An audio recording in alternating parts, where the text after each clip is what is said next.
बुखारी मुस्लिम दोनों में हदीस है, नबी इस्लाम ने फरमाया कि अल्लाह के पास एक किताब है जिसमें लिख दिया गया किसने जन्नत में जाना है और किसने जहन्नम में। तो सैयदना अली ने यही सवाल किया जो आपने किया। उनका या रसूलल्लाह अगर ये फैसला हो चुका है तो हम अमल किस लिए कर रहे हैं? ठीक है, फिर हम लिखे पे एतमाद कर लें।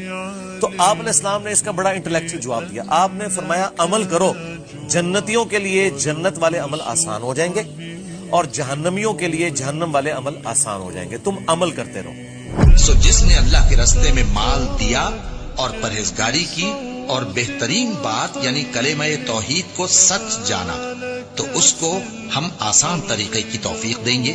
और जिसने बुख्ल किया और बेपरवाह बना रहा और बेहतरीन बात को झूठ समझा, तो हम उसे रफ्ता रफ्ता सख्ती में पहुंचा देंगे। और जब वो दोज़ख के गड्ढे में गिरेगा तो उसका माल उसके कुछ भी काम ना आएगा।